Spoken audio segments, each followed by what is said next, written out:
Hello,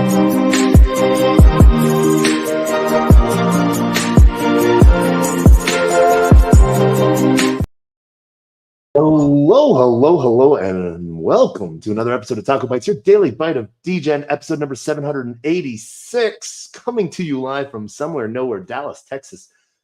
That is right. We are here, and we are not there.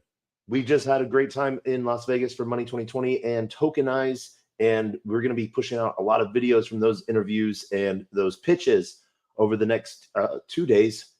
Saturday, we are heading to Thailand for DevCon and a lot of the AI projects pieces and stuff like that. And so, one of the really fun pieces there that we're going to be talking about is on Crypto Mondays. And so going to be having a fun time at Crypto Mondays. I think we're a speaker there. I'm not quite sure. But as soon as we get back, we are going to be talking about decentralized AI with building on Bitcoin with Bob and their accelerator that they have going on. It's really crazy. Who would want me speaking at a Bitcoin decentralized AI aspect? So really, really excited to sort of be there and sort of talk about all sorts of crazy things going on. But I am, man, we're just degening. I want to shout out to the entire Ape Express team. We had a really cool show tonight with Ape Express, and that ended up, we're going to bond. Taco is going to bond. Right now we are up to 285 holders. So we are going to try to hit 300 holders by Tuesday. So I think that will be a good thing there. Yeah, Taco has been growing, so it's sort of been a fun thing. What we're gonna do tonight, we're gonna be lazy a little bit. We're gonna just go be degening on different chains, and we're gonna try to rotate a lot of stuff over into ApeCoin, and we're gonna go crazy. I think, yeah, we probably are, and see what we're doing on different places and different chains. Because why not?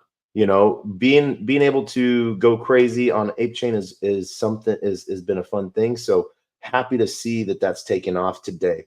But we're lining up for a big push on Tuesday, because why not do a big push on Tuesday?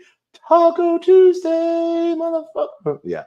So what we are going to be doing tonight is we're going to be showcasing a bunch of the different chains that we're doing random things on. I think we traveled. I think, yeah, we are in Hong Kong right now. So whenever you're using public Wi-Fi, we recommend using a VPN. For some reason, my computer thinks it's in Hong Kong. I don't know why. But that makes it so that you're able to, I don't have any problems accessing any protocols except for Eigen. Eigen is a dingleberry on, let's see here. Let's go. I've had two really cool calls today. One with a new blockchain coming up, Geode, and some of the things that they're building out there.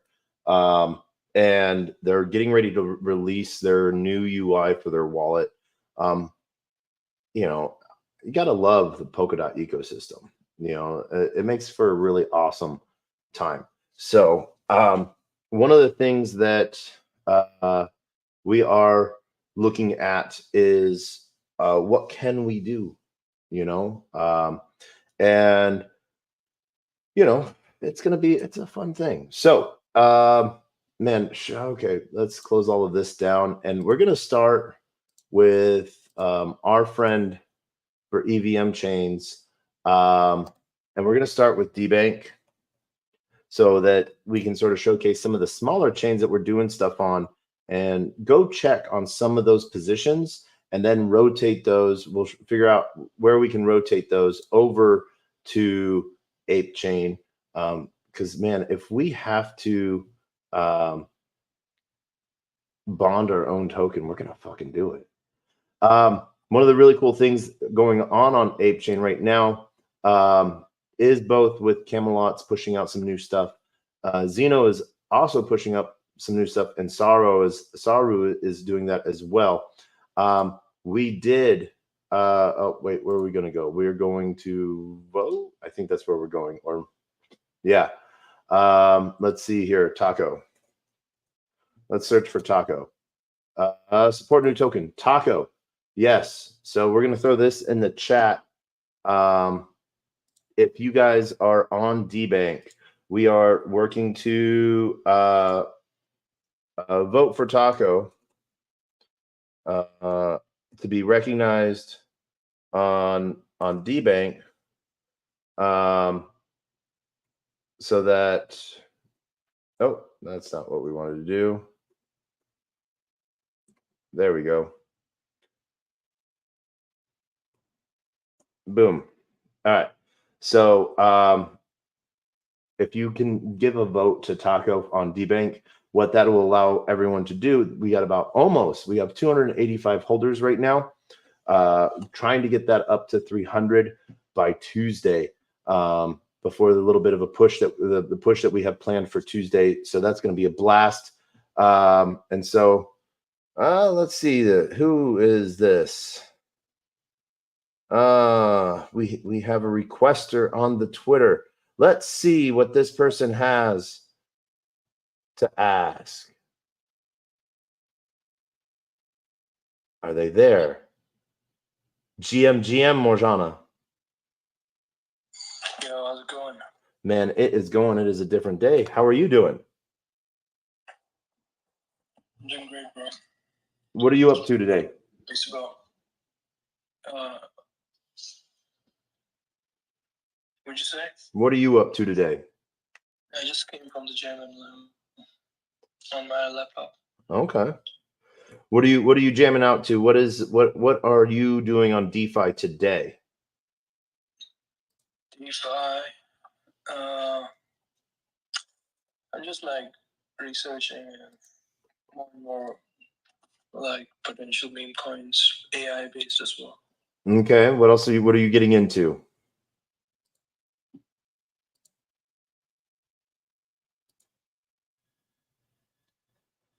Pretty much that's it, bro. That's it? Just AI and meme coins? All right. What AI coins are you getting into? On what protocols?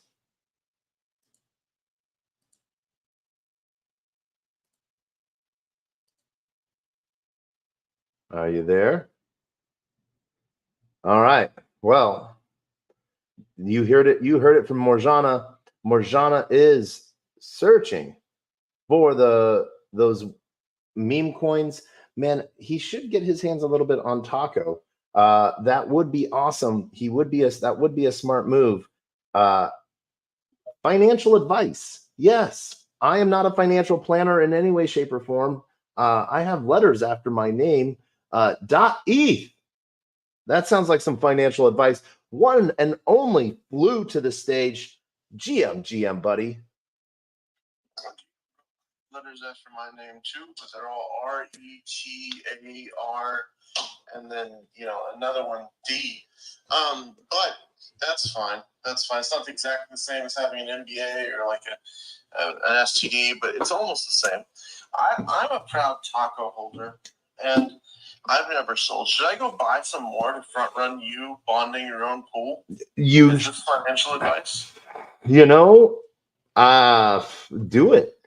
The question is, sir, can you buy more than me? Tonight, probably, because you sound like you're still bridging. I don't know what you're talking about, sir. Maybe that might be something I'm doing, or I might have a big old bag of dry powder sitting somewhere. Who knows? Maybe you not. I will be honest, I don't. I do have to bridge over because talking about it earlier. Listen, yeah. I'm not going to lie, but I'm going to, dude. I'm going to buy my own bags. I buy my own bags, and I go and I support other people's bags as well. Yep. Yep. So we're gonna buy some more Burt. We need to. So we do need to save. We need to save like 108 or something like that. Bert. I'm actually not stressing taco too much. You know what it is. I already know what it is. It's all good. However, what I've been looking at today is the pingies. The pingies Oh, that made yep. the initial run up, but I like the pingies look even worse than the monkeys. Dude. And I had 3 monkeys initially, took out all of my investment at like a 3x. Absolutely boneheaded move because I missed the 20x. Yeah.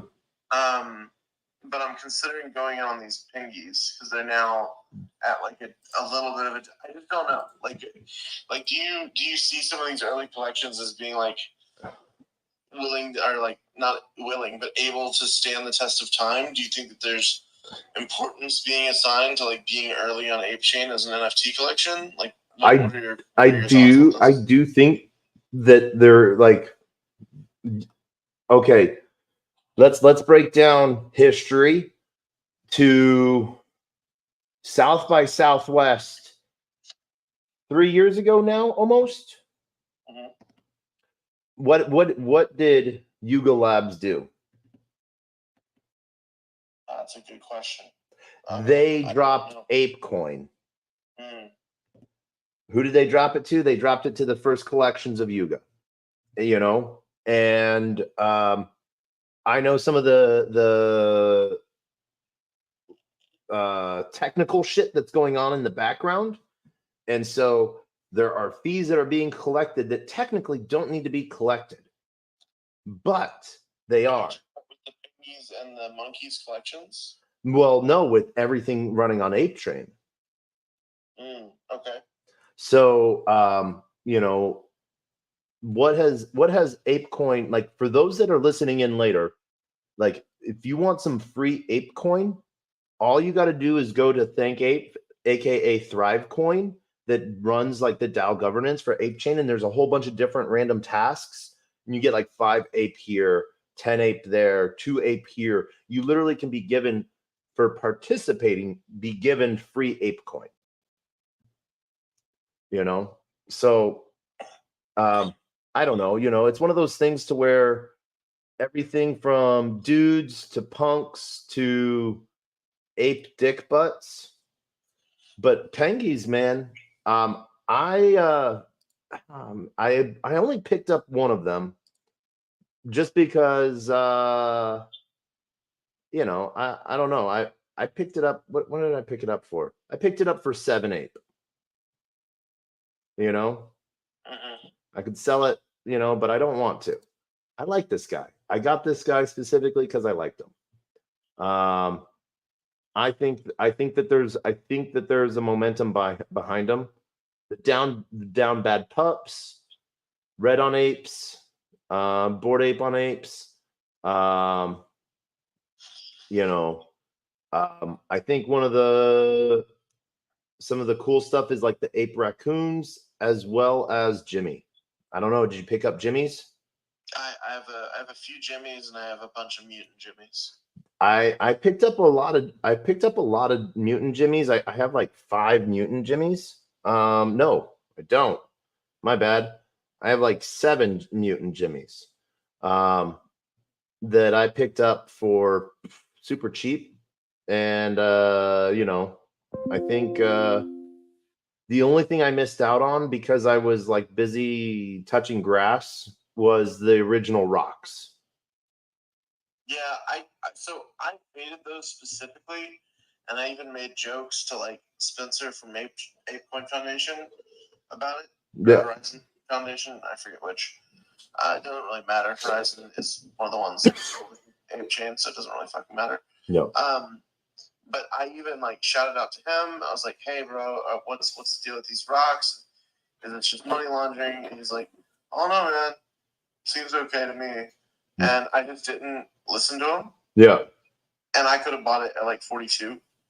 Yeah. For the rocks, and I feel like a fucking idiot. So, yeah, I'm trying not to make the same mistakes again.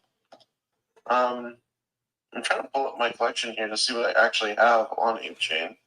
So I got the dumbest thing that I got that I bought, went after and I bought. I went and bought Cobra Tate on Ape. You know, Because why not? Okay, so I have 1, 2, 3, 4, 5 Jimmys. 1, 2, 3, 4, 5, 6, 7, 8, 9, 10, 11, 12, 13, 14, 15. 15 8 punks. Yep.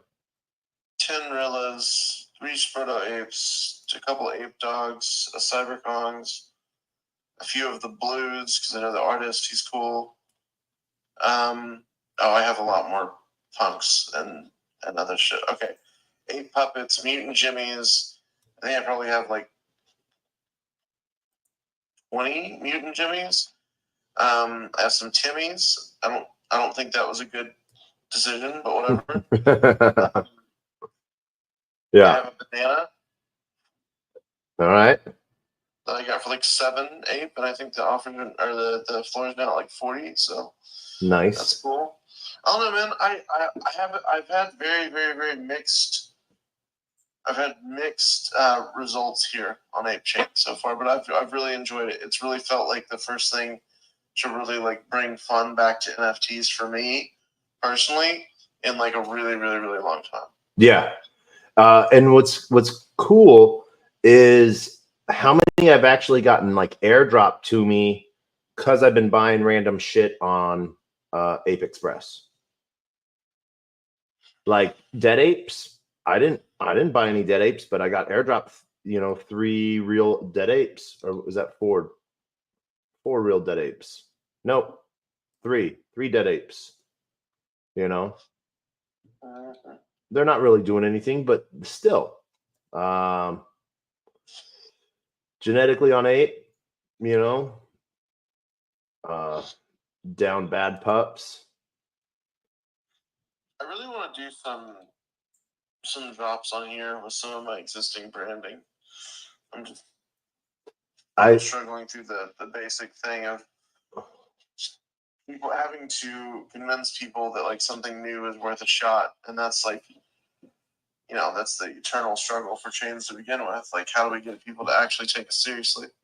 I think we have fucking fun with it, Exactly. I think it's just the best like picture, because I'm like, obviously, or I guess it's not obvious to a lot of people. So if you wouldn't invest in the core asset of a chain, why do business on the chain? So you have a lot of people that run to Tron to do meme coins, but they wouldn't hold Tron. Yeah. It's a weird situation, right? Whereas Ape is like a legitimately good asset at this point. Yeah. It's so oversold as to be ridiculous. Yeah. And like I see easily a situation where Ape is $20 to $50 again in a bull market. Yeah. Especially with all of the token sinks for Ape that are coming up and that are already existing. Like everyone needs to look at like the velocity of the money, not just his token price down from where it was before. Yeah. I view all of these different NFTs as just like synthetic ways of like hedging for the success of Ape. Because if Ape explodes, then everything explodes, and then we explode all over again because of that. Yeah, and it's it is a coming of a new fucking era again. We're starting already on that. The only thing. So this is the one thing that's going to, I think, distract and rotate money for a moment. Is Magic Eden is about to launch Barachain. And I don't know if you've seen the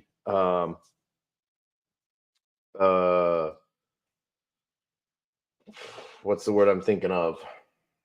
The degeneracy of Barachain. Like I got 3 projects that are launching on Barachain, and yeah. Do you see my badge on Twitter? Let me go see what is your badge on Twitter? It's a Honey Chat badge, and it's a social fi app on Barachain. Oh, Honey Chat, cute. All right, it's gonna be good. We got Tracto. I don't know. You know Tracto. I know you know Tracto. Yeah. but that's where Tractor works. So that's his job. So I'm trying to support as much as I can. All right. Well, fuck yeah. And so that's where I hope to earn a little bit of a bear chain bag. And I'm gonna try to I think I'm gonna do a challenge sort of thing. I already did this on Arena recently, even during all the down badness part of Arena. Yeah. And so I started a 0 AVAX to 100 AVAX challenge, and I just completed that a few days ago during the launch of Arena. Yeah. And so I kind of want to do the same thing, but with SoFi as the only way to build up a portfolio on a chain, and then go out onto the rest of the chain after that, because I know the bear chain is going to be degen forever. Yeah, there's going to be some pretty cool stuff going on there. I'm happy with it, So, I don't know. It'll be fun to watch that launch. When is it even supposed to happen? I've heard soon, forever. Where when Magic Eden integrates bear chain. Yeah.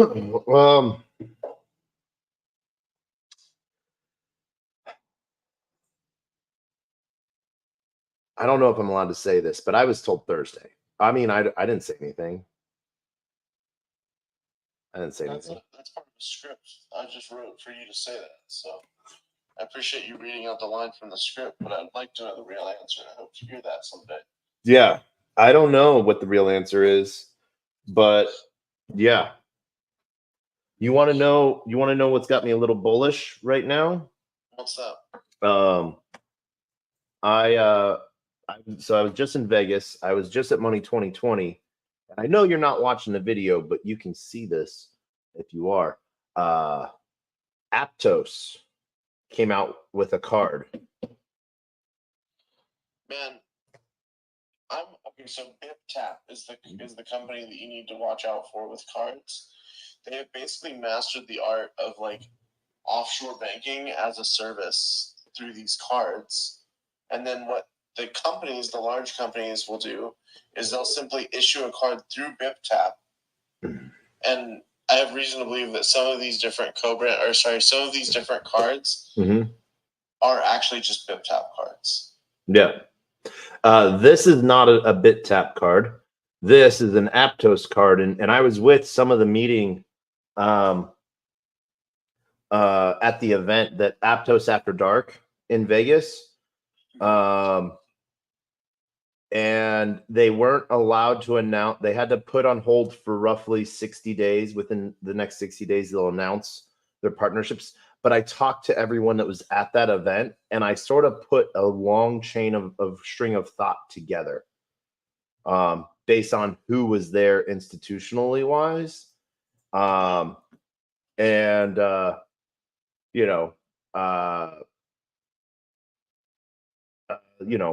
I think that one of the really cool things that we've been pushing at Manifest and at Morpheus and at Venice has been the open source models. And with Llama 3.1, 3.2 coming out of Meta, Aptos coming out of Meta, where might those two meet? I just sent you a video. It's about a 2.5 minute long video of an AI image generation service that actually does everything on chain, including the AI image generation, which is wild because essentially it's like a distributed proof of work for AI on individuals' GPUs sort of stuff. And so you'll have miners that are the GPU, but then you'll have validators as well in a hybrid system. Oh, did you send that to me you sent that to me? Okay. You sent that to me on Telegram. Yep.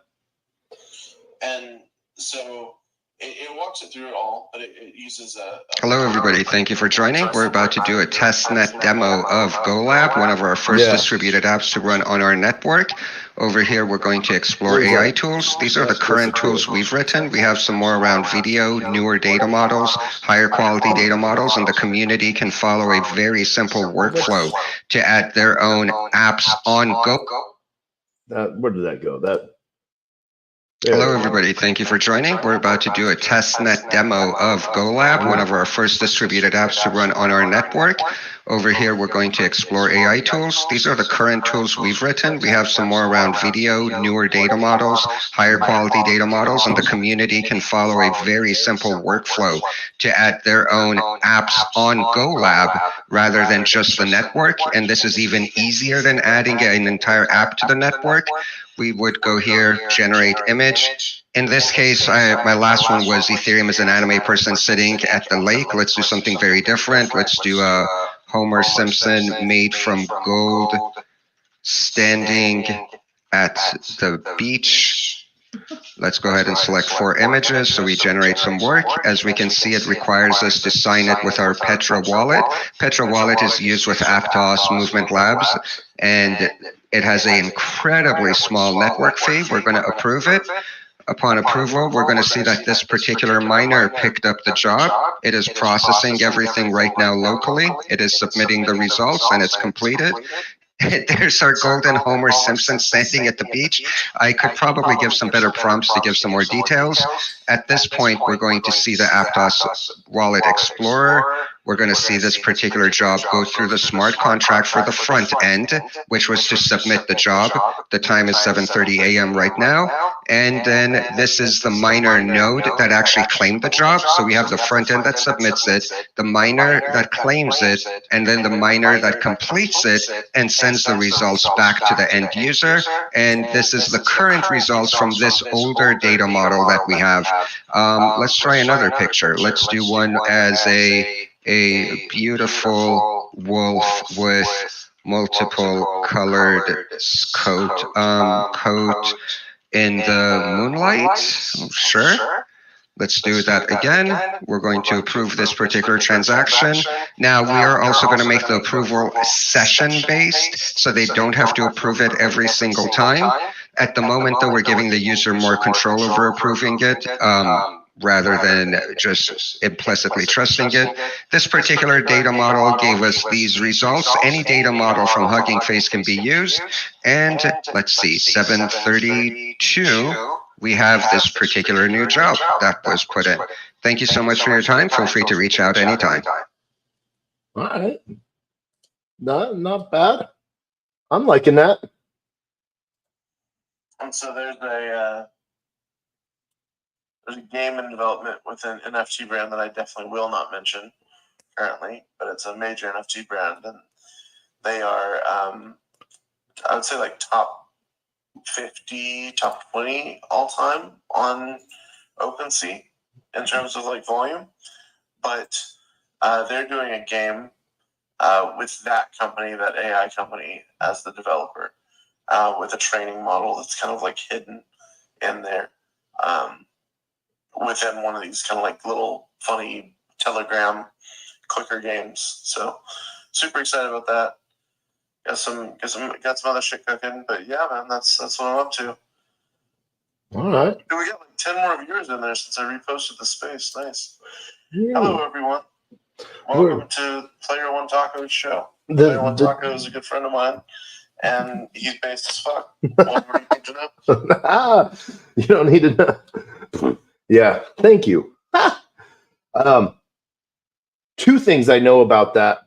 I actually know some stuff about that project, which is really cool because, like I was saying, Aptos, I literally, and then you sent that. So great minds think alike and sort of know where some things are going.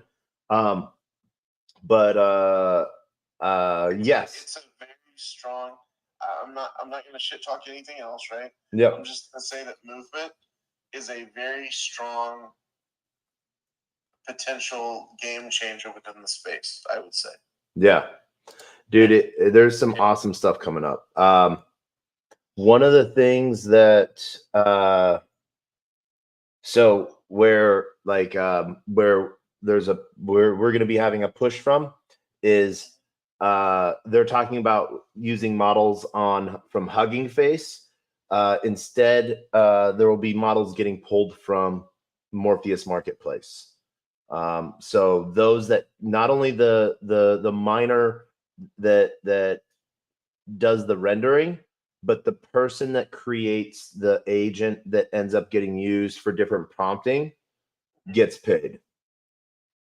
That's sick. So if you make, like, you can go make an amazing AI agent, and it can be hosted and ran for free on Hugging Face. Hugging Face is great for that. Two things wrong with Hugging Face: it's super centralized. It could get DDoSed, and you know, it could turn off and everything would be gone. Second, you put up an agent up on Hugging Face, it is a CC0 MIT license. You're never going to see a dime. Even if everyone in the world ends up using that AI agent, you won't see a dime from that. So I kind of think this is where, like, public goods come into the equation, right? Mm-hmm. Like, there's so much that we could do if we simply align incentives in this way, and then just like gave open access to the tool itself. Yep. Like, I think it's a good way to go. I think that if you're just like testing and standing up agents for fun or for practice or to see how something works or whatever, mm-hmm. it's a really viable way of doing it. I don't think that everyone needs to monetize their agents. True. Immediately. I'm working with one group. I don't know if you're familiar with chirper.ai. Not sure. Okay, no. Take a look at that. CHIRPER, chirper, like the sound a bird makes. Chirp, chirp. Chirp. CHIP. Chirp. IR. Chirper AI. All right. Boop, boop, boop, boop, boop. Sure, we'll follow them. Teaching AI to ship posts until their unemployment speed run any percentage. Yeah. All right. So I know a couple different projects like this. Yeah. Yeah. This is a very large one. Yeah. They already raised $3 million a couple years ago. Used that as their runway to get to where they are now. And now they're I think they did like a big bunch of crazy predictions about the election. Yeah. And then they're gonna run a bunch of stuff after the election to like show where the different media polling data sources have inherent bias and how that bias skews in each. It's a really interesting thing. I just got them like a hookup with an ex election data scientist. I guess. Yeah. It's like a very specific field. I don't know. Whenever I was a kid, I wondered about these fields, right? I wondered about these fields. Like, how do you just end up like this expert and blah, blah, blah. And now I am one of those experts. And I'm like, oh, yeah, I can see how that happens. I get you. But, yeah. Been there, done that. It still surprises me, though, because I'm just like, man, this is like, if you get into election data, you're in election data. That's like what you do now. That's your thing, apparently. So, yeah. Anyway, I think that a lot of this stuff is going to lead to like more fair and open systems throughout. And so a lot of the people that are kind of hating on AI are really missing the forest for the trees, man. They're like, I watched like a 45-minute video on this artist that was like intentionally poisoning data sets for AI with like her artwork and stuff. And this was just like, I don't really know how any of that shit works specifically in her situation, but man, she was going off. She was like fucking up the hands in her drawings, and like I was just like, and you like that sort of like commitment to hatred of something or fear of something or both is like, you gotta cultivate that shit, man. That's like a part-time job all on its own, being scared of new shit. Well, what's really hilarious, so if she is creating art and like messing up her art, it's not going to poison the data sets in any way. It's going to literally just be like, AI is going to be like, this is a bad artist. Yeah, this is what she could have done. This is what she could have. That's what I was thinking. Like 2 seconds into the bit, I was like, well, couldn't you? Like, what? How are you submitting these things? Like, would this not be like indexed in some sort of larger thing? Like, how are you so convinced that you're getting the results that you want? But I'm going to send you the video because I did not pay nearly enough attention to it. And maybe. Yeah, I will look into it. No. So going back to what you were talking about with public good. So I'm, one of the things my team is doing, and we're combining work with some other cool teams that you might have seen brought up during over the last week. It's made headways. It's made the headlines. I brought it up to my team during permissionless, but public good of Internet Archives. And yeah. So there's like a lot, right? Because I don't know, and I would like to figure this out. I want to know which one of these different decentralized file storage systems would be good enough to run one of those with just ad-supported existence, like traditional ads, like a deck screener or a what's that other one that we used for a bit? Dex Tools. Yeah, Dex Tools. What was the PooCoin? Yeah, PooCoin. Oh my gosh, dude, they fell off the rails near the end there. But yeah, just like that, just like doing that sort of thing. But it's literally just an automation of the internet archiving. Well, system. so just like backing up some of the oldest ones that are available, things of that nature. So one of the cool things that's there is we can do that right now. So our protocol can do that. And so the idea then is how do you get others involved into it? And so that's sort of what we're building out right now. Some cool stuff there. And yeah, it's just sort of a GM Rud.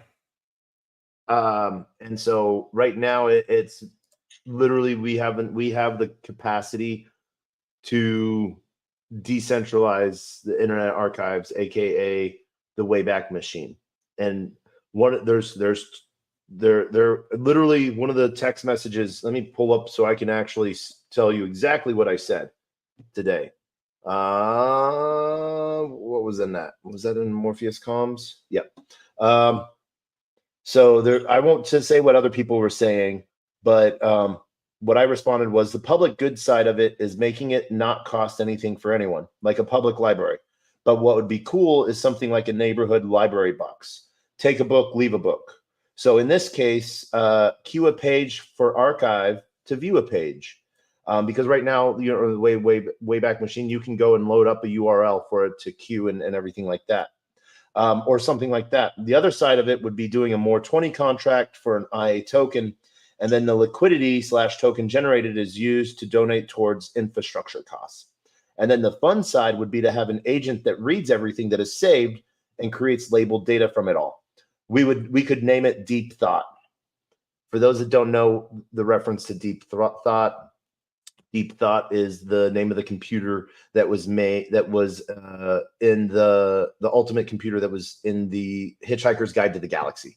So I nerded out a little bit on it.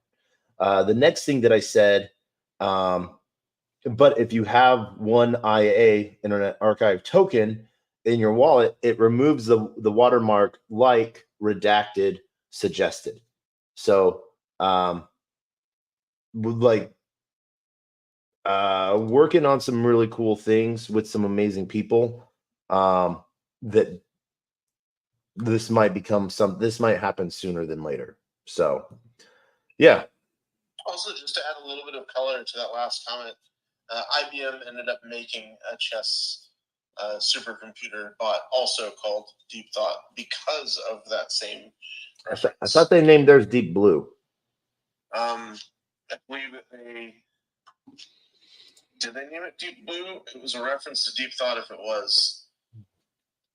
Let's see. Yes. I'm looking it up. I'm looking it up. No, it was named after Deep Thought, and so it is Deep Thought. Deep. IBM Chess refers to Deep Blue chess computer. Deep Blue was a chess-playing expert system run on a unique person-built IBM supercomputer. It is the first computer to win a game. We're going to play grueling Wikipedia links. 1 second. I got it. It's telling me, Deep Blue. telling me both of them. Deep Blue. Let's see. In Deep Blue. Okay, so Deep Blue was the specific one, but Deep Thought was actually a computer designed to play chess. It was only part of the thing that led to Deep Blue, sir. Oh, we're inspiration behind Deep Blue. According to recent deep search results, Deep Blue was named after both Deep Thought and IBM's nickname, Big Blue. So, yes, worked with in 1989. Deep Thought, a fictional computer from Hitchhiker's Guide to the Galaxy. Deep Blue was not directly named after Deep Thought. Instead, it was named after the combination of Deep Thought and Big Blue. Doom. Oh, I hear someone knocking on my door, my window. Ugh, annoying. It's a cute little frog. Like, I have this frog that lives nearby, and he always wants to come and say hi. And like, I think he's like, he comes and knocks on the door and wants me to turn on the light so that the bugs then come. Put my feeding machine on. So yeah, I've taught the frog how to get food because he's super cute and like just sort of stands at the door and does that. Deep Blue was its own thing. I am so deep into the lore now on Deep Thought. Deep Thought was actually practicing in 1988, and Deep Blue did not actually exist, the prototype, until let's see. Prototype 1995, released 1996, upgrade 1997. So this whole thing was part of like a multi. It's like calling something like the Dune series and then not knowing where to start. Why is this so complicated? Like, I'm now reading about Deep Fritz, Deep Junior, Deep. Okay, these are not even related. Deep Junior is not related. Deep Fritz is not related. Deep Blue is. You went down the wrong algo. I did, dude. What the fuck? Okay, so is it a different? Because I'm now like looking at this. It was just no. Okay, so this is a specific line of chess computers developed by Fin Shuang Su, a Taiwanese American person. Yep, he joined IBM. Okay, look, it listed out here. Su went on to build these successively better chess-playing computers, Deep Thought 2, and Deep Blue prototype. So these are 3 distinct, different things. Yep.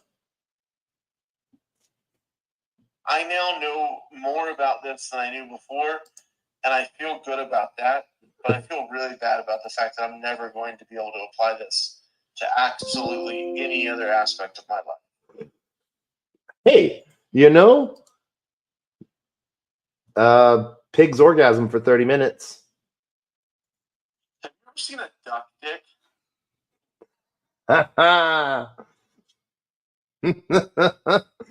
No. Look it up. Nope, sir. This is a child's TV show. It's spiders. Oh my God. Like this conversation. It's spirals down to the ground. Yeah, like this conversation. I can't believe you didn't know. Deep thought, Bro. Kept it deep thought, bro. Oh, that's you know what you call a prostitute scuba diving? What? Deep thought. You get it? Oh my gosh. THOT, bro. You get that? Thought. Yes. I'm picking up what you're putting down, sir, and I'm verifying that I'm human. All right. Awesome. Well, I'm You- gonna need you to pass this Arcos challenge like a few times, just like Oh. Twitter does. Oh, guess okay. I got to tell like one other person this. I got to meet the H Captcha team at Money 2020. And the first words to them were, I very much dislike you. And they were like, they laughed for a second. They're like, why? I'm like, because every time you tell me to click on all the motorcycles, you're showing pictures of mopeds. Yeah. And they laughed harder at that because they were like, you do not understand how many complaints we get about that. Well, then stop fucking doing it. I guess that's their word salad, that they are able to, see if you're able to infer what they really want you to do. It's weird, bro. Do you play Fortnite? No, I am, especially not right now. You said word salad, and I just thought of kids playing Fortnite because they say the most unintelligible shit. Don't we all? No. I say super, super, super unintelligible shit. Yeah. I don't think anyone else says the exact same thing, though. They Ah, might. We've had some copy paste moments. yeah.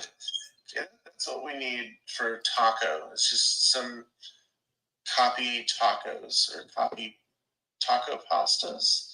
Taco pasta is a good phrase. Taco pasta. Taco pasta is good.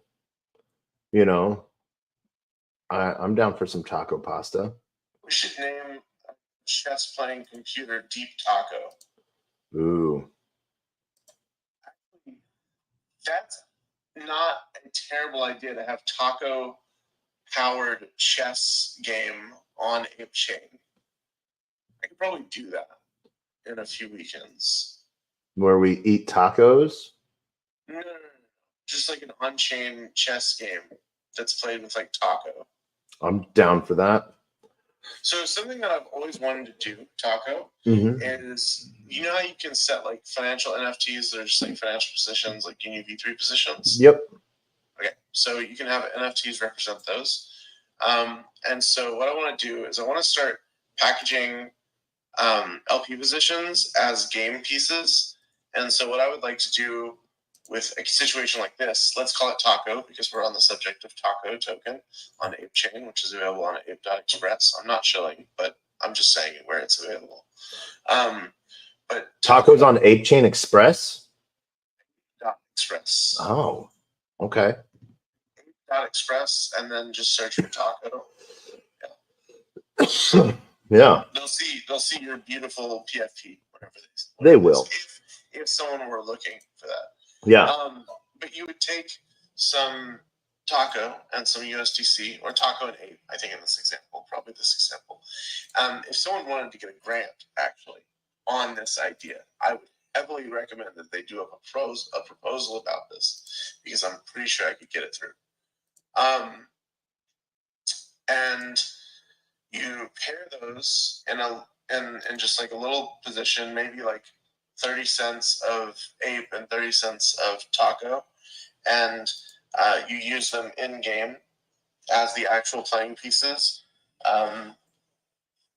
The board keeps the positions of all of the different pieces, so on and so forth. Everything is on chain. No cheating is possible, and we could use agents to like play against characters in like a actually useful thing of AI combined with chess, which would be kind of a fun little thing.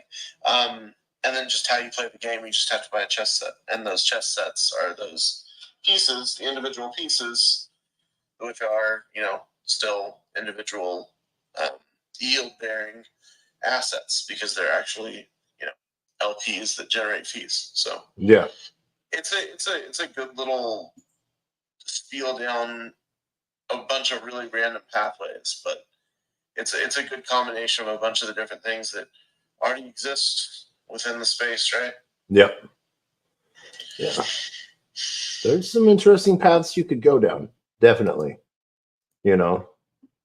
I don't think that like a taco, or sorry, like I don't think that taco, the first thought that you have after taco is chess, and so I just don't think it's on brand for that specific thing. But I want to see more things for taco, so I want to know what you're cooking on taco. What's going on? I'm one of your whales, bro. You have to tell me. You're one of my whales, and I have to tell you. That's how the internet works now. You not heard? Twitter can personally hold any founder accountable for every decision that they've ever made in their entire lives.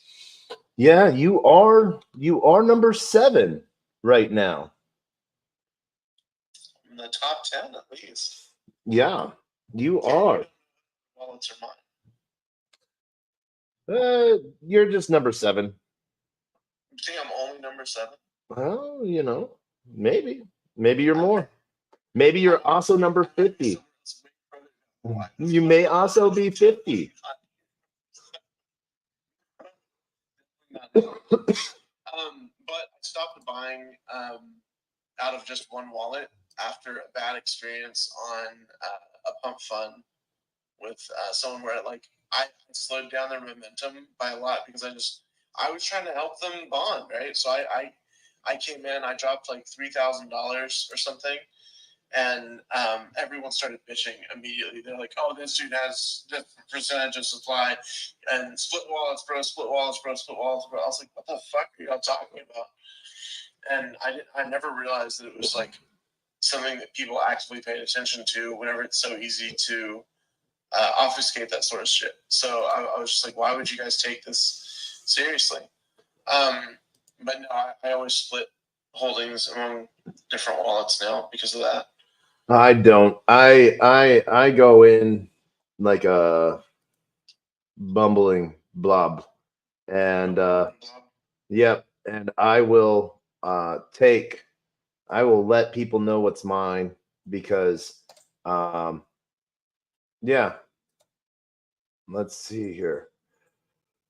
Do. Oh, Linnea, you're messing things up. But no. Yeah. Oh, speaking of airdrops, Zirkit. I just claimed Zirkit yesterday. Zirkit? What is Zirkit? It's another chain. And what would I have gotten? Anything with like Eigen, I think. A little Eigen. Eigen's one of my clients, actually. Eigen's one of my friend's clients. 2 of my friend's clients. Maybe I'm your friend. You are my friend. So you were actually number 2. I've been called number 2 quite a bit, but in different ways. What comes first? Who's on first? Who's on first? What's on second?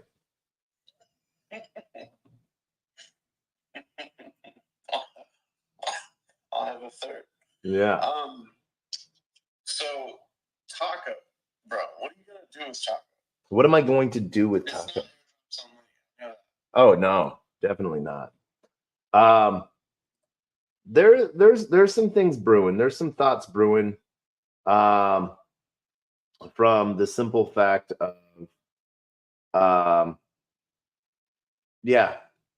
one we got right now. My big thing is going to be recognizing those that voted for Taco token to be recognized on DBank. Mm-hmm. You know, because those are people that you know not only bought the token but also you know helped. Do I need anything special on DBank or have a DBank profile? I think I do. Can you look up if that wallet has one? Okay, let me see. Hold on. I have like a few followers, but not very many. Fluhu. Let's see. No, I don't know. It doesn't give me your wallet address. Oh, through that? Okay, yeah. Let's see. 1 second. I will But naughty naive. I hold on. I'm smarter than the average bear, and I'm going to do this. You have 2.1%, so you have Oh, 22 million taco. Okay, so I'm going to go do. holders list. Oh yeah, duh. So I'm going to then go to taco. I'm going to go to my holders. I'm going to look for 22 million tacos right there. 0xD. We're going to copy that address, and then we're going to go to dbank. By the way, 0xD is actually short for 0xD's nuts, but not many people know that. Badoop, badoop, badoop. All right. So yes, you do have a dbank profile. And I still, how much silly things you did on Merlin. Dude, it was all for that stupid fucking bridge too. It was Orbiter, I think. Yeah. It wasn't even for anything else. Like, I did so much bridging for Orbiter because I was hype up after like my successful SoFi stuff, Mm-hmm. and I wasted so much fucking money on Orbiter. Dude, yeah. Let's see what else. What other random things do you have here?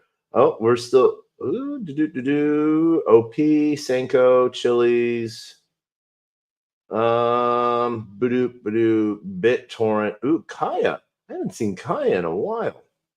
All right. There's your phantom shit going on.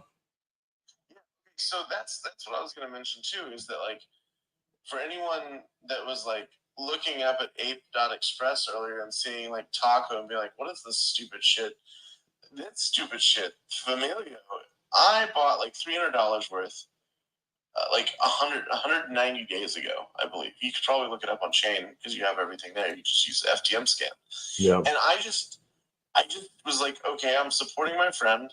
And then I walked away from it. And I think peak value on it hit like 80 grand, that $300.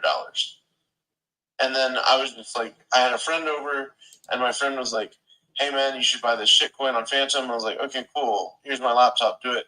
And he's like, bro, this thing says that you have like 30 grand on Phantom. What the fuck? I'm like, what are you talking about? And he looked into it, and he was just like, oh, you bought Familio. And I was like Familio?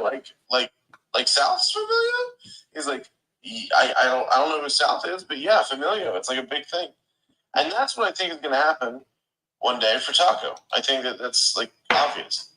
You're even cooler than the guy that I fucking followed in last time. So like, has to work out. Yeah, you know, I think that there's some cool stuff coming. You know, so yeah, you know. I'm not saying that gains like that are like guaranteed for anyone, but I'm definitely saying that like gains like that happen whenever you just put in an amount that you can afford to lose and then walk the fuck away. Yep. It's one of those winning strategies for shitcoining, honestly. It is a good strategy. Look at all of the people who took profit on Bonk. Yep. Most of them were like Christmas airdrop recipients, and then they didn't sell because it wasn't big enough to actually show up in their Phantom wallet. Yep. Because it was like, I think, like, what was it? $10 at the time? Oh no. Well, I got like a $300 airdrop of Bonk. On the original Christmas airdrop? No, Yep. not Christmas, the Christmas before. On the original Christmas airdrop. Yep. Was it 300? It was because I had different community NFTs.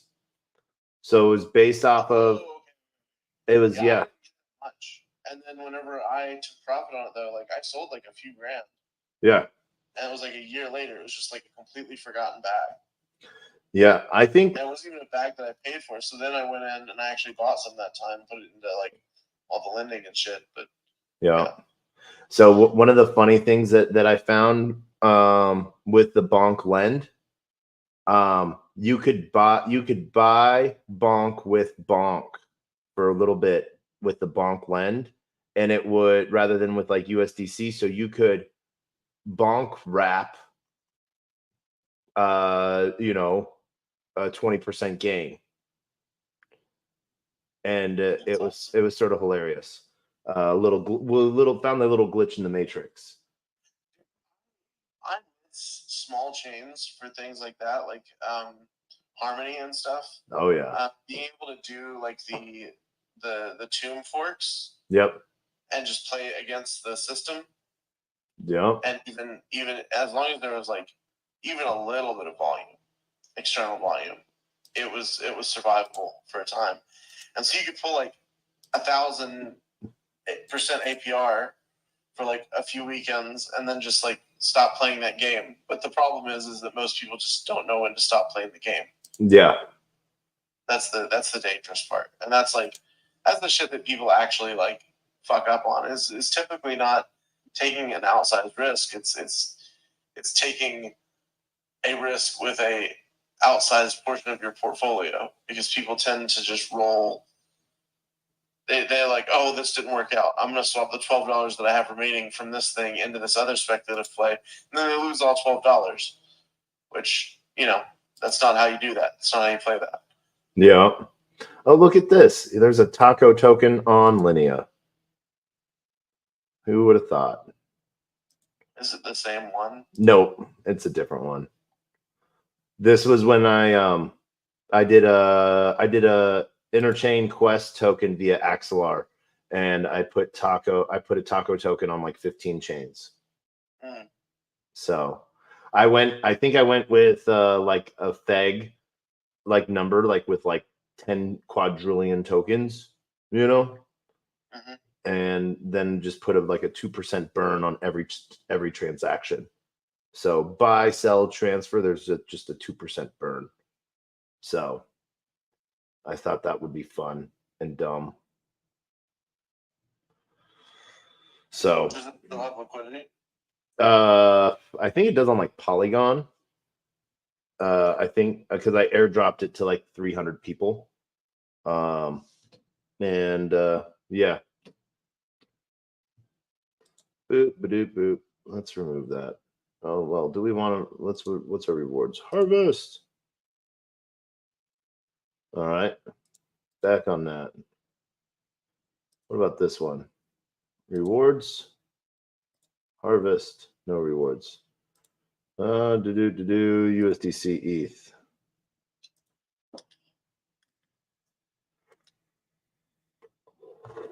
No, we are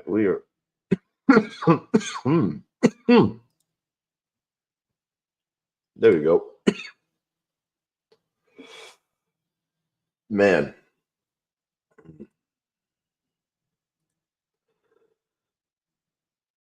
Taco ETH. What should do? Man. Smart pools. No smart pools. Did we do any V2 pools? Nope. No, we didn't. All right. Cool. We're done there. Clip token. Stake and claim. Oh man. I don't know about you, but I've been having some fun on Ape Chain, all these other chains that I've been on for a minute. Sort of fun. Dude, I'm in love with small chains. I've always been in love with small chains. I actively avoided Ethereum for such a long time because of high gas fees. I actively avoided Ethereum before that because I was so into Bitcoin. Whatever. Like, it's just all like, it's so good. And like, the ability to do all this shit now is so good. These payment rails as a service just keep on expanding. It's fucking awesome. And now we've got like whole communities and cults behind these things, and we think that they're not gonna go places. Yeah. Shit's crazy. Shit is crazy. Dude, it is crazy, but that's all right. Oh yeah. All right, there we go. Clip Finance is doing some stuff for us. We're liking that.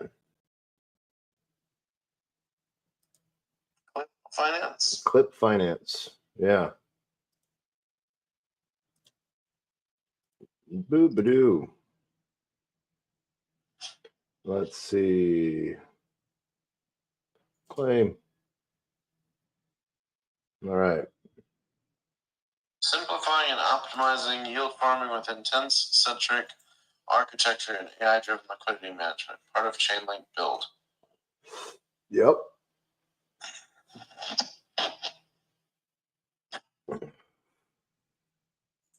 Would they be interested in working with Compound? No. Who wants to work with fucking Compound? I mean, I like money, so typically, Dude. I really like money. Like, if you have a treasury and you're willing to spend some of that on incentives to people that I like, I actually fuck with that really heavy. Look, the one thing that Compound is really good at is education on DeFi. Everything else on Compound, and maybe, all right, maybe I got dragged into the slow rug of Compound, and 4 years ago, 5 years ago, 5 years ago, 6 years ago, shit, when Compound was like $1,400, so yeah. You need a lending protocol spun up on one of these shit chains. What do? You fork Compound. You don't fork Aave because Aave is very difficult to fork. I forked Aave and I made $6.25 million in a token sale off of it. I love forking Aave. It's very profitable, but it's also extremely hard to do and requires like a very heavy tech talent. And so Compound forks, shit, I can spin one of those up. Anyone I think it's just the fact that we still fork it today is crazy. And it shows a remarkable amount of like staying power. They spend like $4 million a year in security audits, and like they're not doing anything else at this point. The actual labs team, they're not doing anything else. They're just running the protocol and making sure the protocol is secure. That's all they need to be doing. That's literally a full-time job for them, right? Yeah. And so now growth and business development of actually not only Compound now, but Uniswap as well, has been handed over to my company, Alpha Growth, and we are taking these treasuries and running with it. And so, we have like $200 million on our treasury of comp tokens, and we want people to build interesting experiences on top of Compound.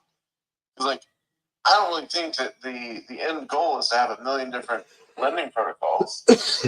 I think the end goal is to get more people using this technology, having fun, and in often cases, like, not even realizing that they're using this technology, right? Isn't that the end goal? That's the end goal, yeah.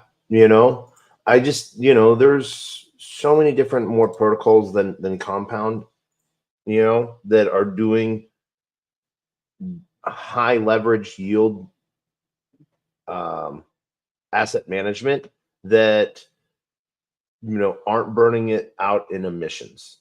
So, I'm not a fan of. You and me are gonna have a talk, and you can bring me back to the dark side. All right. You're a fan of Uniswap, right? You see what I mean? Everybody, all of us, they got burned in the original sort of slide down from the DeFi 1.0 tokens, right? We're not going to have the same perspective on anything as a new entrant into the space. And so you said yourself, one of the strengths of Compound is like education, right? Okay. Yep. So if a new participant comes in, they see some great information presented by Compound, what name are they going to remember? Probably not any of the fucking names. Yeah. Not stick around long enough to actually stick with it. This is a false exercise. The whole thing. We're bouncing participants so much right now. There are 5 people in this space. Like in terms of the speaking side, I don't know how many are viewing it currently. But like, we're such a decimated population, bro. 85. It just takes a little bit of interest to bring everyone back and more. And I just think that everything's gonna fly. I don't even care too much to look at like how far something's gone down since like its peak or anything. It's just, does it have the capacity to regain viewership and usership whenever interest returns back to the sector? If yes, then probably a safe hedge against whatever the fuck else you're investing in that's a porn AI meme coin or something. Don't make fun of my porn AI meme coin. There you go. I mean, you chose the wrong ones. Did I? You chose Timmy's instead of Swimmies. And Swimmies was the obvious beta play to Cummies.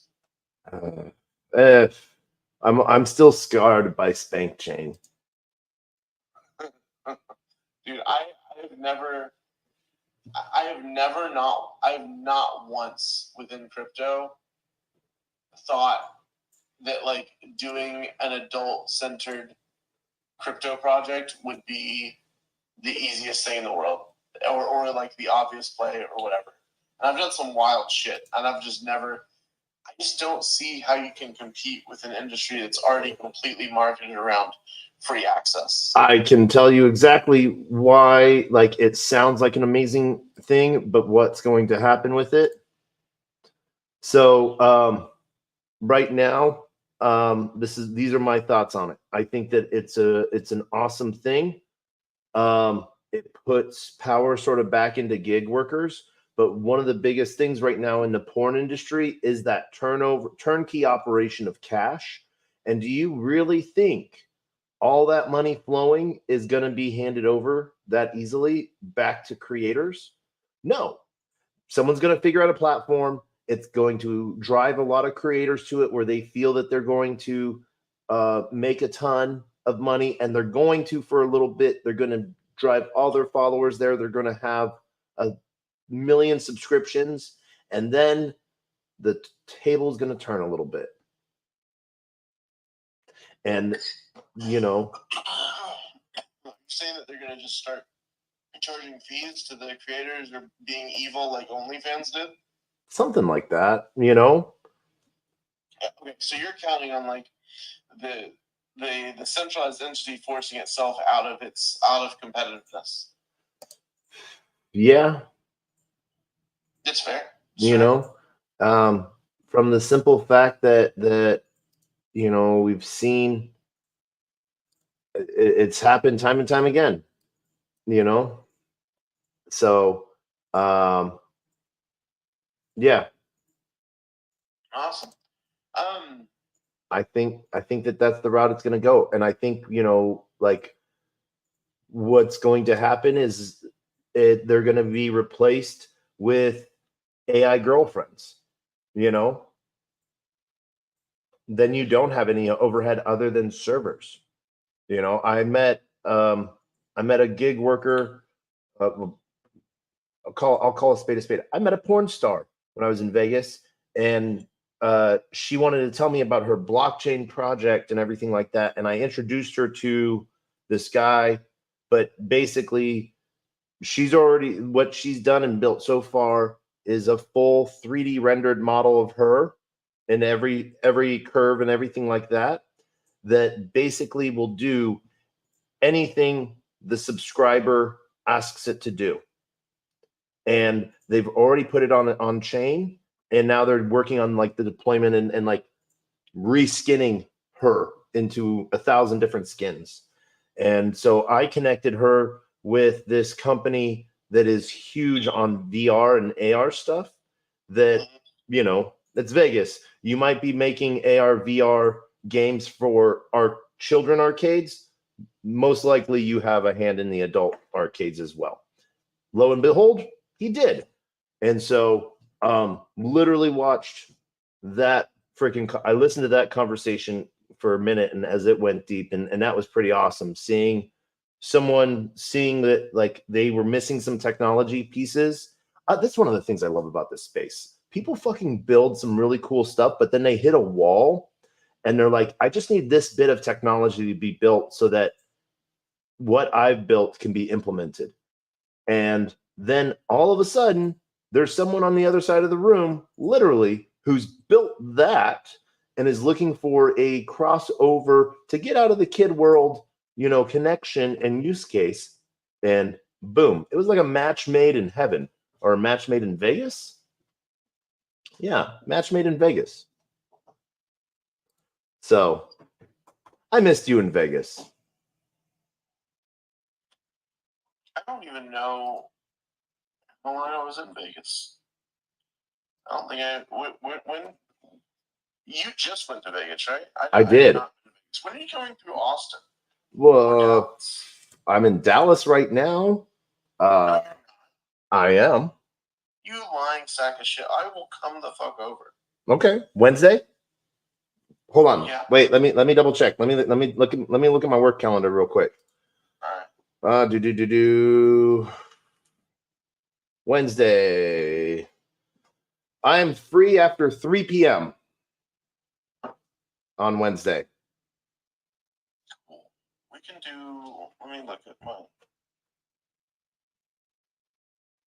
I'm all the way up in I'm up in Frisco, man. My Wednesday is so good. My Wednesday, you won't even believe. My Wednesday is like literally nothing. Hell yeah. I have nothing on Wednesday. All right, yeah, man. I can come over at like 3. So All right. Fuck yeah. shoot me a DM, or you can come over here. I do have a house on like a lot of space. I don't know where in Dallas you live, but Just north of Dallas, Frisco. I'll meet you. We can meet somewhere. cool. Yeah. I And want to go to a place in Garland. You want to go to Ernesto's? It's awesome. It's a good Mexican food place. sounds like I'm getting tacos on a Wednesday. No tacos. They don't really do tacos. Oh, well, fine. I'll get it. Wednesday's more of an enchilada special at night, anyway. If you, Yeah. But yeah, man, I have a fucking ton of different projects that I would love for you to take a look at or explore over some of these streams. I need to co-stream this shit. Yeah. There's a lot of the people that have been doing that recently on crypto Twitter and making like really, really good engagement numbers, honestly, with it. I've heard that these lives do really well too. I guess my question for you is like, how have you seen success using the live streaming? It works. Spaces. It works pretty good. With a 9. Okay, wait.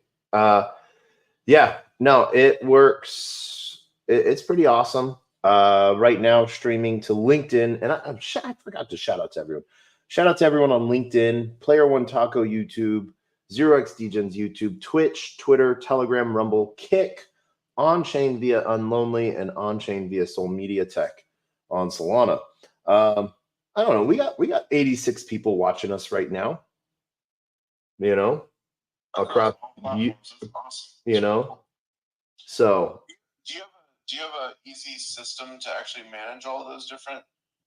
Oh yeah. Streaming options. Yep. What do you use? StreamYard. StreamYard does all that shit at the same time? Yep. Yeah, bless America. I will send you a link as soon as this stream is over. Are you sponsored by StreamYard? I am not, unfortunately. I did how I end every episode, is a closed mouth does not get fed. I asked them for some help, and they gave me 50% off everything for life. So, that works. That does indeed work. Have you been playing off the grid at all? Nope, I have not been playing off the grid. You probably aren't in a place often enough to like be able to play that many video games, are you? No. Like I do parallel. I play parallel, Nifty Island right now, here and there, and then like Wednesday through Friday, if I remember to, I'll hop on and play BR1. I'm friends with BR1. Same. They are an amazing team. And very helpful. Yeah. I was doing stuff on Blast. They're a fun fucking team of builders and a fun game. Like, as far as games that I die in, that's probably one of the funnest. Mm-hmm. So, yeah. I'm ranked number 12 on Dyson Finance. Jesus. Dyson. Why does that sound familiar? Dyson Finance. Dyson, they're on Polygon, they're on Blast, and they're on X Layer mainnet. Dyson.finance.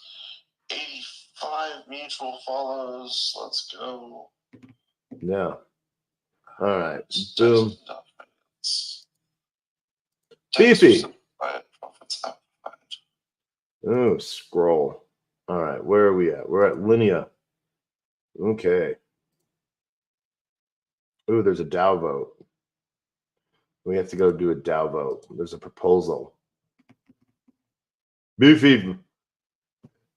Voting, voting, voting. That's what we got to do. Let's see here. What is this? For following the passage, there's a trial of distribution of Q2 2024 profits through user incentives. Where holders of Beefy token vote for, we will operate weekly votes to allow holders to give input into the allocation of user incentives. All right, cool. Let's do this. I like user incentives. And let's see here. Velodrome. So, okay. Let's see. For this, we are proposing limited scope for this vote. This includes only products on the OP mainnet and base chains. Paid out in Moo Beefy only. Where there's also a CLM vault with the same pool. Single choice voting only. We experimented with a minimum of 10% of voting power is required for selection.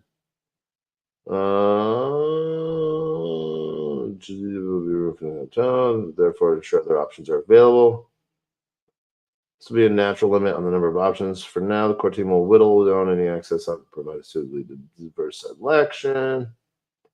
Tuesday. This vote closes midnight on Tuesday the 5th. There's a lot of shit happening on Tuesday. What do we have?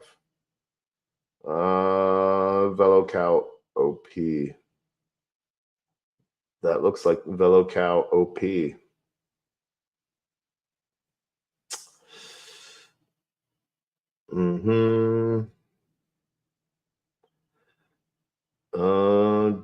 Dupe. Let's confirm that vote. Let's fucking go.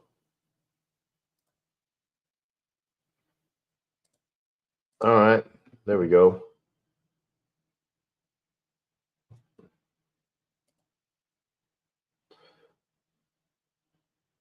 And vaults OP. We got to make sure we're in that OP vault. Boom. My positions. Oh. All right. Boom. Filters. All platforms. Velo.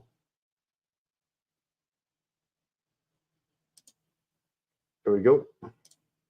Boom. Oh. No. Boom.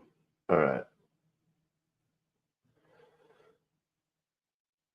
Compound Velo. Moo Beefy.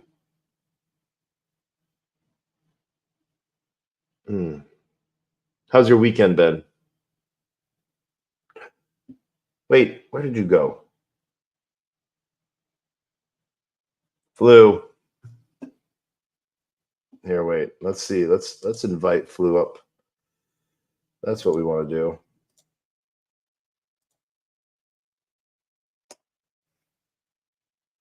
There. We're sending Flu.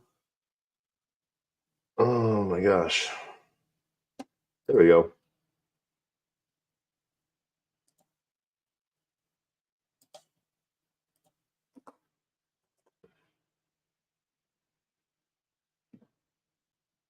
That works.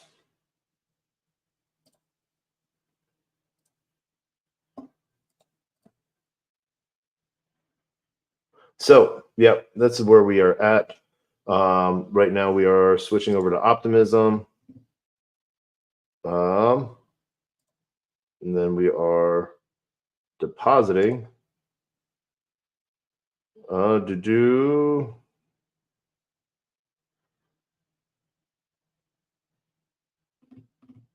There we go.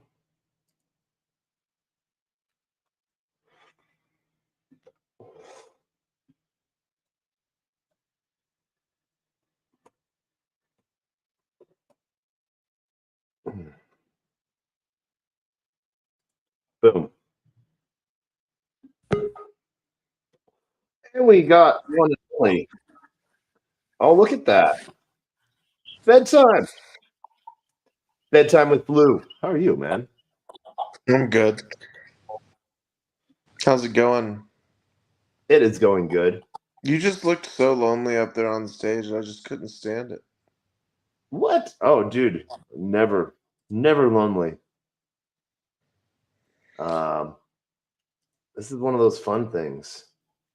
Wait, okay, so you're still on. Okay, so Beefy, you know that Beefy recently did a bunch of stuff with us, right? No, what did they do with you? Beefy's incentivizing the hell out of the comp pool. We're doing a whole thing. Okay. We've got some cool stuff actually going on with trying to put some value back into these dead DeFi 1.0 products, man. I think that it's a whole vertical of just going out, getting the most trusted names, and then doing exactly what DAOs were made to do, which is allow for group ownership and like governance of these like important financial systems that we've been gifted and that we've developed and fought and bled for, right? Yeah. Because I mean, if I don't want my kids to have a Chase account ever. That's my goal. It's a good goal.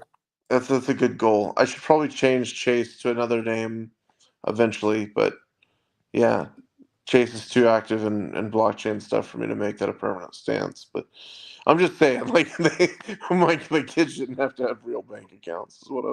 Is what I'm getting at. Yeah. But yeah, I don't think that bank accounts are truly necessary anymore. So yeah, I just think that the more people know about this sort of awesome world that exists, the better. Taco token is the lifeblood of the new world economy. As I like to say, one of the things, you always need to eat. So no matter what you're doing, stop by and get a taco. Who knows what it will do for you later on in life. I mean, tacos are so valuable to me personally, just on an emotional level. Not financial at all, but emotionally, tacos are so important to me. Tacos are good. So yeah, so are you going to come up Wednesday? Explain this chart. What is this? Historical rate? That is Beefy's APY for their USDC leveraged pool. Currently at 2.72%. But it's via Pendle or Mendel. Let's see. What is this vault again?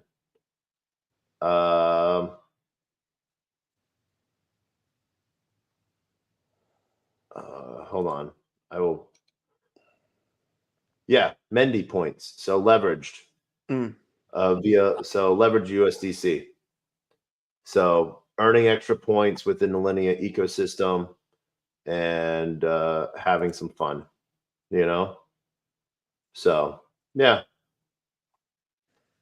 I think I'm gonna make taco. I think I'm gonna make taco collateral on Ape Chain with my Aave fork. I think that would be fun. All right. Well, we have to make bond first before taco is transferable. That is the one thing that I found. I tried to go make. Yeah, no, we gotta bond it. We gotta bond it eventually. I mean, we can just have fucking telethons all week. It's fine. Oh yeah, dude, we're in Dallas. Let's just go hire the PBS people and be like, here you go, or just like, sell a T-shirt and like everyone who buys the T-shirt gets a fucking airdrop, and they'll just never claim it. Whatever. Yeah. We gotta fill the bond. We gotta fill the curve. Yep. Have you calculated how much it costs? How much does it cost? Right now we got to do, I think, around like 70 grand. 70 grand. Not necessarily. No. All right. So yeah, we got like let's see here. Let's go buy some taco. If everyone listening to today right now bought $5 of taco, it would not hit that number, but it would be nice because you then have $5 of taco. Yeah. You know. There's like emotional things to owning taco. There's like benefits. I've experienced enhanced sexual drive and desire and performance.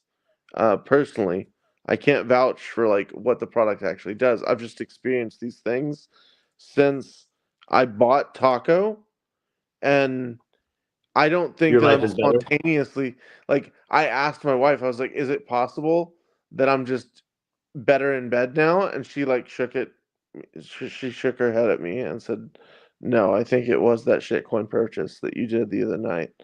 And like, who am I to argue with the fair sex, honestly? Dude, you can't do it, man. You can't argue with it. You know? Can't do it. All right. So what is our market cap right now? 13. We're at 13. Yeah. It sucks because we hit like 30K. Or well, we hit up, and this, what's really sucks is the chart moves with the price of ApeCoin. So in one aspect, there's still 418 million tokens for sale in the bonding curve, and I own 86 million of them so far. I wonder if I could get the foundation. I wonder if I could get the foundation to like sponsor an episode of this to be like all ape chain or whatever, and have on like a few ape chain guests. I bet that they would. I bet that they would do that for like a sponsorship in just like putting some money into this pool. That'd be kind of sick to have a foundation wallet buy taco. That'd be cool. I'm down for that. You're friends with a lot of apes, right? I am. That's how we have broke. Like what this is a fucking 285 holders. Yeah, we got like 300. That is, yeah, brilliant, bro. I'm excited. I'm insanely excited, honestly, to have taco. I'm just trying to make this entire stream about taco. We gotta mint my man. We gotta fucking break my man out of the bonding curve. And for only $1 a day, you two can help taco take over the food scene. Yeah, we are gonna. What's really gonna be fun is I think we're gonna do an event at DevCon. I think that's gonna be the play. When is DevCon? What week? Is it the 15th, right? Next week. Well, DevCon event started on like the 31st. Jeez. Yeah, no, I'm not making out to DevCon. You're gonna do an event that's focused around devs there, or are you gonna do an event that's like culture, like party drinking? Like what type of events do taco holders have to look forward to and expect to come to a city near them? I don't know. It might have something to do with I don't know. It's one of those things. We will find out. We will figure out. So I like how you've been incredibly vague this entire time whenever talking about your meme coin that you never should have created. due to the legal risk because you're an American citizen. I don't know what you're talking about, sir. So this is the bad news. My name, as you know, is James Griffin, right? But my full name is Special Agent James Griffin, and I work for the IRS. Also, this is a joke because you can't technically claim to be a federal agent. Wait, can you? You can if it's Can satirical. you? I think that's fair. I think that's like protected speech or something, right? I Like think if it's so. clear that you're a fucking idiot and you cannot be a Fed, can you still claim to be a Fed without consequences? How many fucking Maybe. positions do you have? I've seen you spinning through these. Like how fucking jacked is your like? What do you put 12 cents in each one of them bitches? Like what are you doing, bro? No. What is your debank? No. Ensure your remaining balance is at least 100 DUSD or pay the full amount. Oh, okay. That sucked.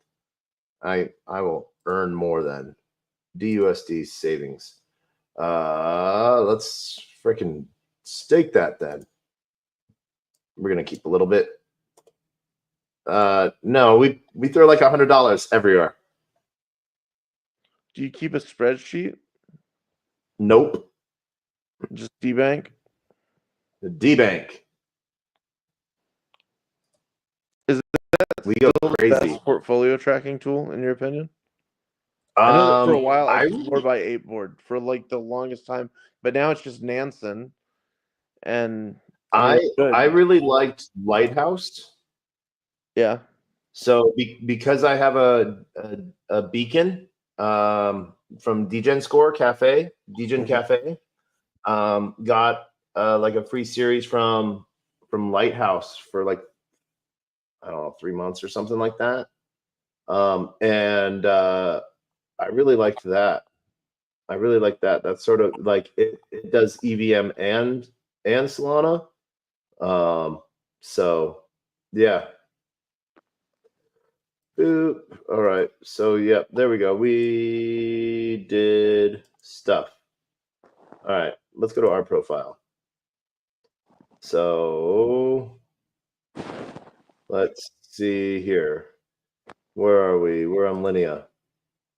Yeah. So what I like, so you did a 0 to 1,000 AVAX? Is that what you did? No, 0 to 100, but that was specific on Arena. Zero. So that's not 0 to 100 on Arena. Yeah. So I've basically have shown how to do 0 to 100 plus on all of these protocols. So, yeah. Some of them we've been able to hit 100. Some we haven't hit them yet, but we've been getting a shit ton of token out of it, and I'm just all about collecting token. We do love the tokens. Yeah. You know, for things like this, Compound actually makes a lot of sense for your audience. I'm just saying.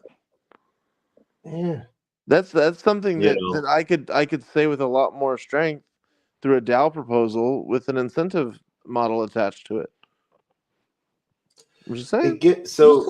One of the reasons why I don't like Compound is because it gets into all of like the politics of you scratch my back, I scratch your back, and it sort of loses all of those DeFi protocols that you just scrolled through. All of those do that.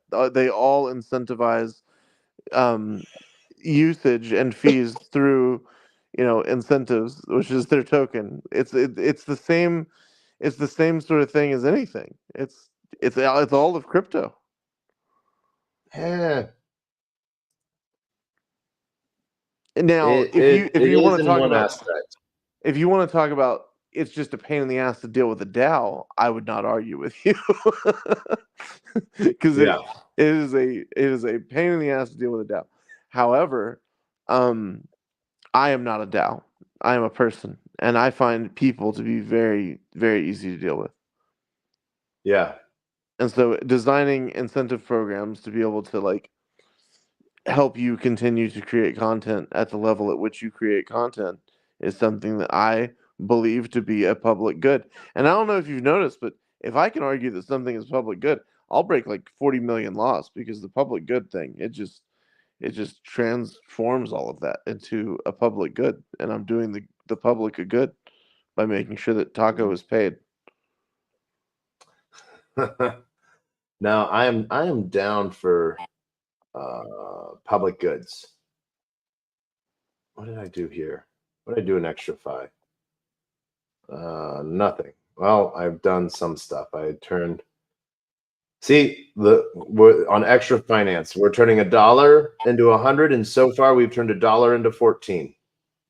Okay, so if we introduced even a basic bit of leverage to this equation, what we could do, right, is we could borrow balances of stables or ETH or whatever to bridge over to Ape Chain, buy Ape into the pool, have like a profit taking contract that enforced whenever bond hit to like take out 15% or something, and then like DCA out at a 2% price impact over the next like 8 weeks or something. Like Yeah. those sort of plays, but then like customizing them to like reward DAO contributors. That's like the new school UBI, and enough DAOs already exist with these sort of emissions to build these sorts of economies. And these sorts of economies are like proven to scale through experiments like yours, where you've done, a billion different of these 0 to 100 challenges within different ecosystems. Yeah.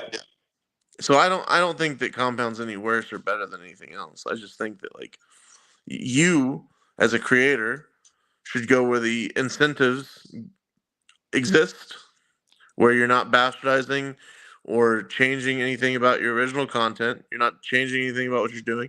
You're simply going and exploring a new ecosystem, or branding something differently, or whatever the case may be, whatever the deal that's actually worked out looks like. Yeah. It is a fun thing. And having a But big name yeah, behind you feels fucking cool. yeah, I think, there's room for a lot of things, you know. Mm-hmm. Absolutely. So Do you play Fortnite yeah. at all? Have you ever tried it? Yes, I think Did you so. like it? Or is it too cartoony or what? No, I like it. Like I like all games pretty much. My name is Player One. My first name is Player One. You know.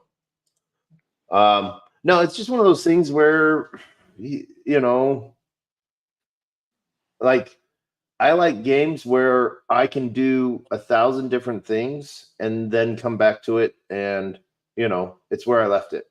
And I'm no worse than those that I am then.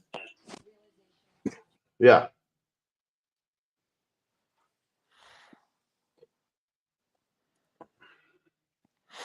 I have my main issue with that game is just like skill ceiling. It's kind of Yeah. crazy.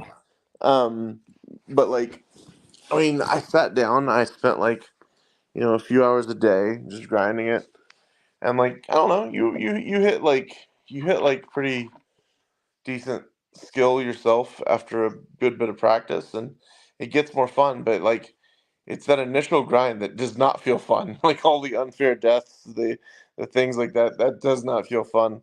Um, Yeah. and so I just think that like the thing that I've discovered is just like focusing on one specific thing. I just think that the games that we're developing and playing now within these little digital economies, those games are going to be so much fun, because just doing this already and checking your debank shit and like watching that growth and watching the theories that you're espousing like be put into practice and grow an actual portfolio. Those things are fucking cool. Dude, I do like doing things like that.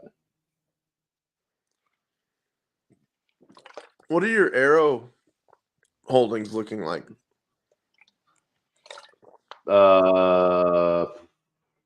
Dude, which chain? Any aerodrome.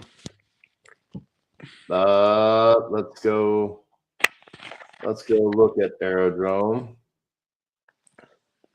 Boop. Main stuff, degen and ETH, and then locked arrow for different reward pieces. Go on aerodrome. We are on aerodrome, the home of optimism. Oh, what? No, this one's base. Velodrome is optimism. Boop. All right, what am I looking for? So go to liquidity. Liquidity. Oh, whoops, not liquidity. My bad. Oh no, it was liquidity. I'm not bad. Go to similar address and search for FBomb. FBOMB. FBOMB. Yep. There's F-bomb. Okay. All right. So, F-bomb, map staked E. Let's see. F-bomb and Wells. That's only $18 in fees. Let's see. Who has the best fees? Weath and F-bomb. that's the one that I'm currently in. All right. Do we have wrapped? No, we don't. Use native. All right. So hold on. We need some F-bomb. All right.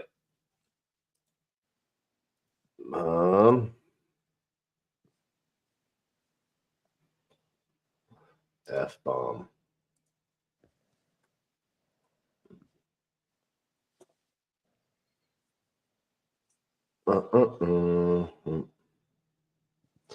Looking for quotes. Looking for quotes.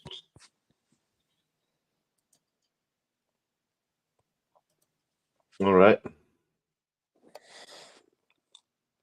Match the target chain. The current chain. Oh. Base. There we go. Boom. Fixed. I want to proceed anyways. What is this? Bitcoin on base?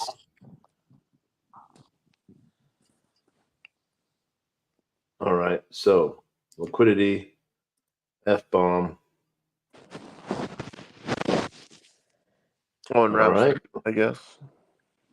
What? Did you already wrap ETH? I wasn't paying attention. Yeah, I'm just using native. Boop.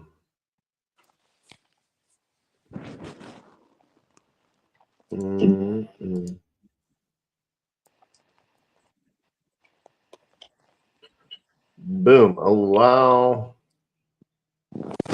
No, that's not what I wanted. 0.24. All right.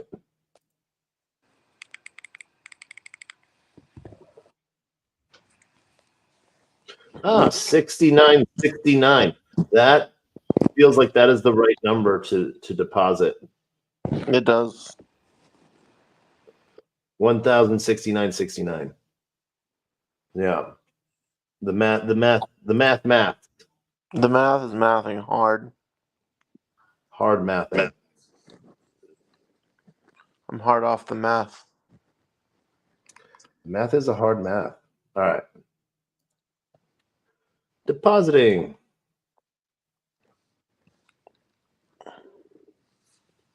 Oh. You remember that, and I'm going to be very vague about this. Remember the reporter that we met in Singapore together? Yes. Okay. Yep. So I messaged him a couple days ago. I think you heard me Uh-huh. talking about this ETF, and then I messaged him a couple days ago after that ETF was actually announced. I was like, "See, I told you so," and he was like, "I am actually impressed. You've been right." I hope that guy's cool. I think he's cool, and so I don't want to be proven wrong. He is cool. That's good. I like him. Boom. Do. All right, we're in F-bomb. Awesome. I want to proceed. Anyways. Is this stream saved anywhere? Is it saved on X? Yes. Yeah, it's saved on X, right? Saved on X, saved on YouTube, saved on LinkedIn, saved on Twitch, and saved on Chain. Damn. That's awesome. Yeah. All right. I was looking into Unlonely for a bit. I got whitelisted, but then I never like followed through on everything. Yeah. How has that been for you? Has that been like a mover and a shaker for you? Sonko was a big Nah. vehicle for me personally. What? Sonko? I use Rumble's the biggest one, So there we go. All right.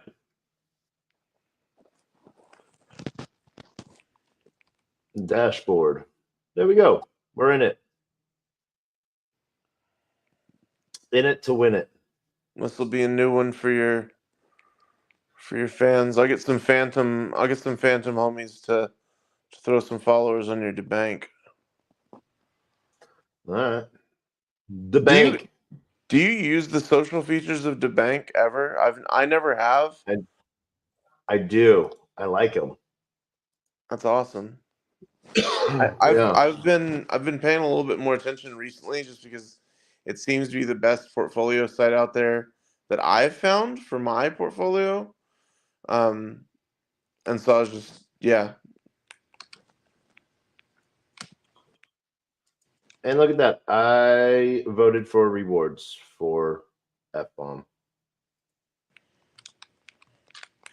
There's a huge community behind that. So what that token actually is F-bomb was the first ERC20 or FRC20 or whatever the fuck you want to call it. It was the first ERC20 on Phantom. But it was rugged. And then so this dude came in and just did like a CTO, basically one man armied it. And then like he actually has in that DAO, he has $14.5 million worth of Arrow. All right. That he uses to vote for emissions, not only on his token, but other ones as well.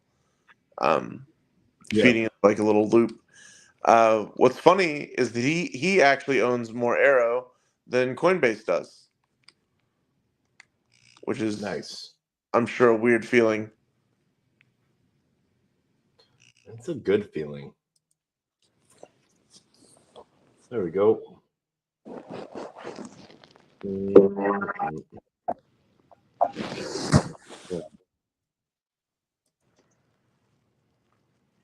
Oh shit! I was supposed to get okay. So if I wanted to get in Stargate right now, what would I need to do? Well, like, what's the recommended strategy? Like for like staking wise? Yes. So I'm staking STG. That is on Optimism. So STG on Optimism is where I am staking.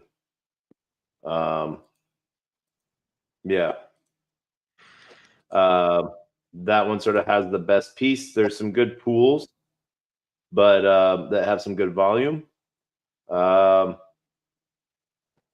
Let's see.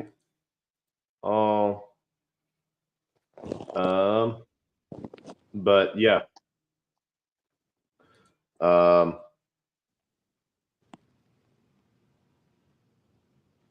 That one is one of the big ones.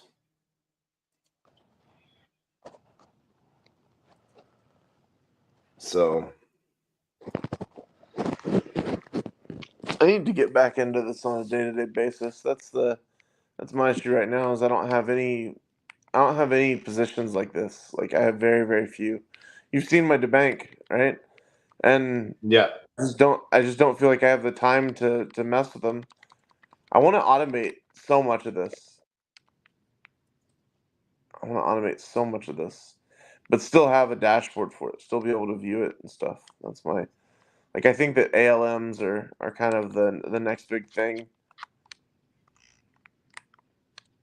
What I'm waiting for are the pools to start opening up with dbridge. Mm-hmm. I think that there's a lot of opportunity over there. dbridge is one of my favoriteest bridges right now. Show me dbridge. Due to the fees on it are super low. It works.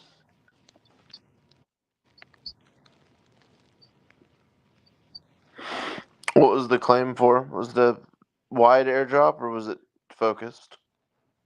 It was those that were using dbank and stuff like that. Whether you're using it through one of the aggregators and stuff like that. So there's some good pieces there. Season 1,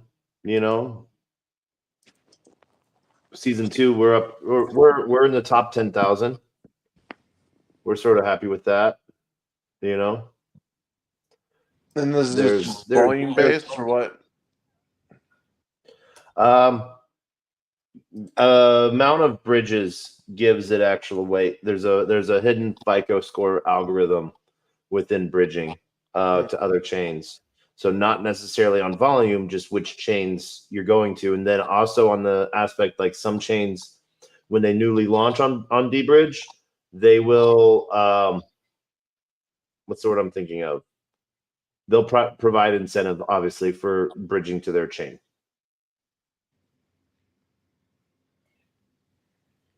So there's some cool stuff there. You said that you're working with them, or you're just bullish on them? Bullish on them, and then I've connected them with a couple other projects that I'm working with, that are launching chains. Because I think like the main piece is one, how easy they make it to integrate their bridge. And you're basically piping yourself into the entire dbridge ecosystem. So anywhere from Solana to Neon, Linea, AVAX.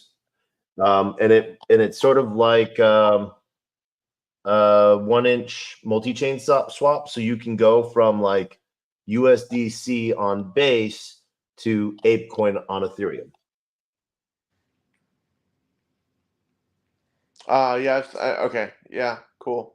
I've seen a few of those now. And this is dbridge.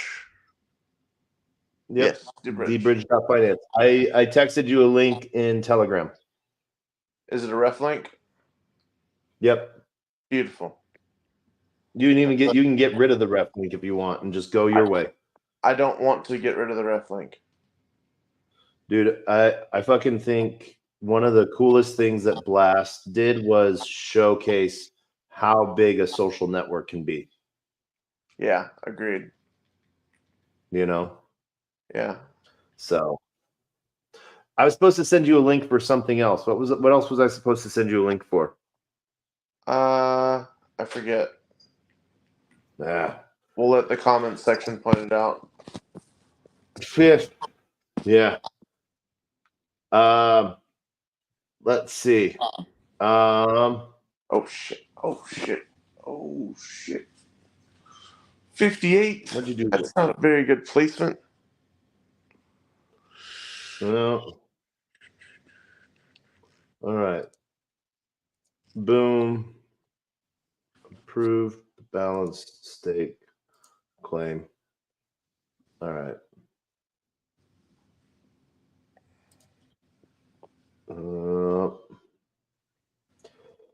Claim more STGE. Yay. All right. There's that.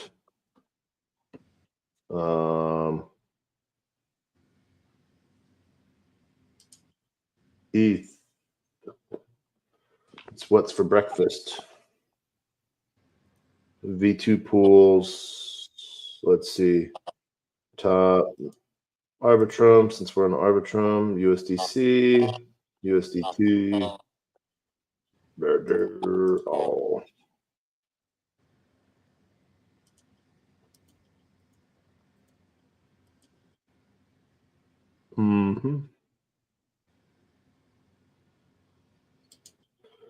Boom. All right. Well, we have hit that 202 mark, Flu.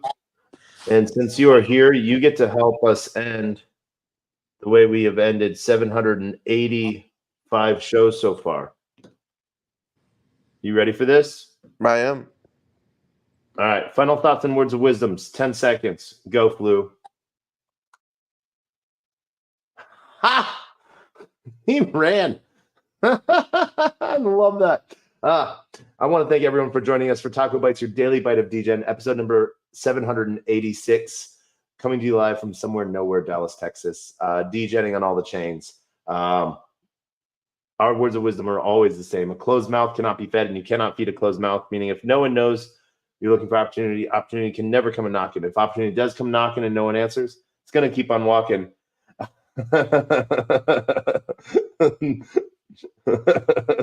No one to Fluid message back his words of wisdom. Know when to exit gracefully. But huge shout out to Flu for joining us tonight. And as always, we end with the greatest, worst knock-knock joke on the face of the planet. We have said this joke 785 times, and we will continue to say it. But at the same time, in the meantime, go get on fucking Ape Chain. Go have some fun. There's some cool games building out that you can find in Ape Portal. And who knows? You know, maybe you might want to get some taco in your life. Or if you're a Macy Basie holder, there is a taco airdrop for you as well. So, as always, closed mouth cannot be fed, and you cannot feed a closed mouth, meaning if no one knows you're looking for opportunity, opportunity can never come a knocking. If opportunity does come knocking and no one answers, it's going to keep on walking. And with that, we end with the greatest, worst knock-knock joke on the face of the planet.